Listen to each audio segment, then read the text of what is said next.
Welcome back.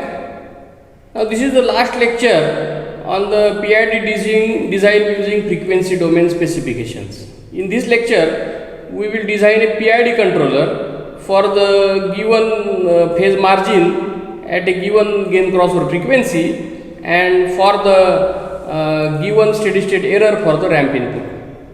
So let us see the problem. Here the given system does not have any integrator and hence PD controller is not enough and we have to go for the PID controller as it is asked. And what we need to meet is phase margin shall be 45 degree at omega GC equal to 6 radian per second and steady state error for unit ramp input shall be less than or equal to 0.1. So we will take it 0.1 for the limiting case. We shall first find out the value of Ki. So for unit ramp input,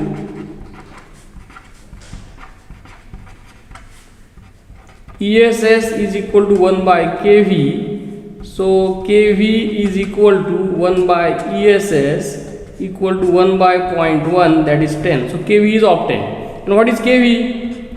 kV is the velocity error constant given by limit s tends to 0. For our case it will be s into g of s into gc of s and that is equal to 10. So limit s tends to 0, s into 100 upon s plus 1 into s plus 5 into s plus 8 multiplied with the PID controller. Will directly write it as KPS plus Ki plus KD s square by s. It is same function Kp plus Ki by s plus KdS, and then this ss gets cancelled and then it gives ss gets cancelled. This Kps will go after putting s equal to 0. This will also go. This will be, so it will be 100 into Ki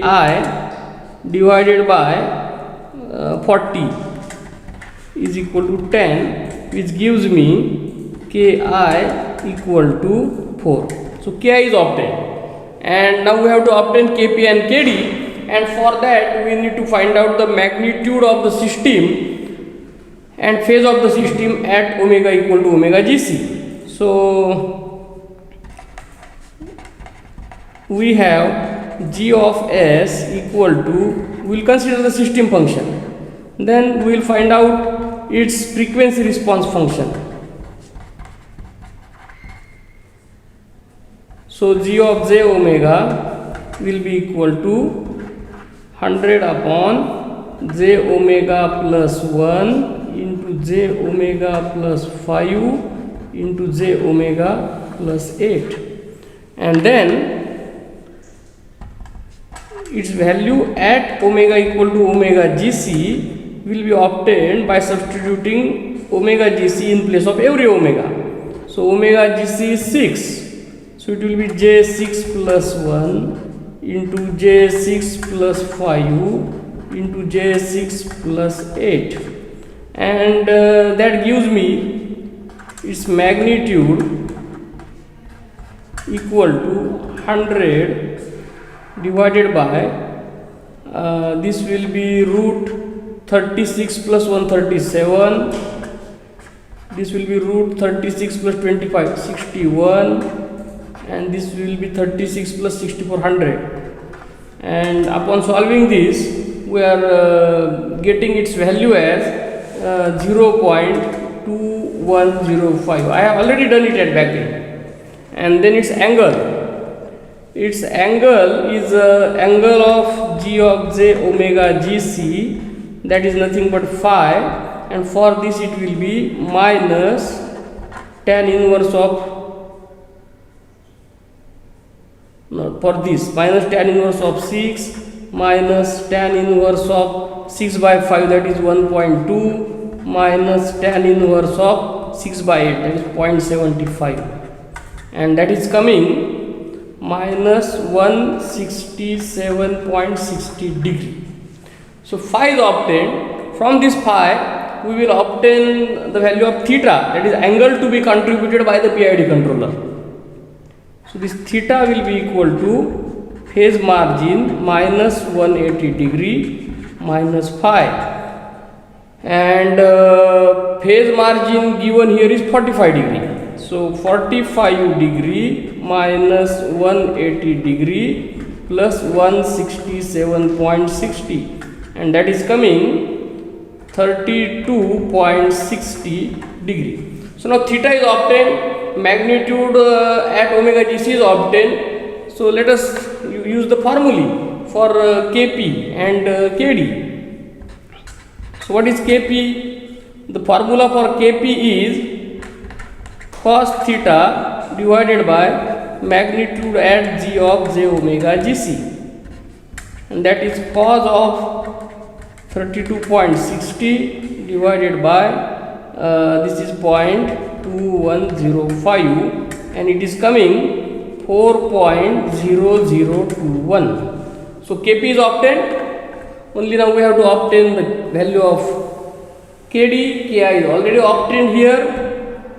So this Kd is equal to sin theta divided by magnitude of g of j omega gc into omega gc plus ki divided by omega gc square, and that is equal to sin 32.60 degree divided by 0.2105 into omega gc is 6 plus ki is 4 divided by omega gc square will be 6 square is 36.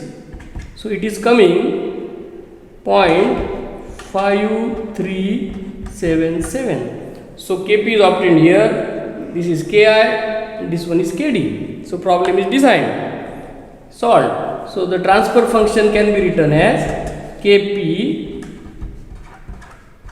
plus Ki by S plus Kd S. Done. Problem is solved. And as explained in the last lecture, now you find out the phase margin and omega gc for this function using MATLAB and verify that you will get the same. And also you can check whether using MATLAB only, using LCM function for the unit ramp, is the error limiting to 0.1. That also can be verified. So we have finished in number of lectures the PID controllers, its basic theory, then its tuning, design in time domain and frequency domain. I hope you have enjoyed this course. We have done the basic material, then time domain specification, time domain analysis, then the stability, root locus, frequency domain analysis, Bode plot, Nyquist plot, polar plot, and then also we have done the PID. So I hope you have enjoyed learning and see the videos. Thank you.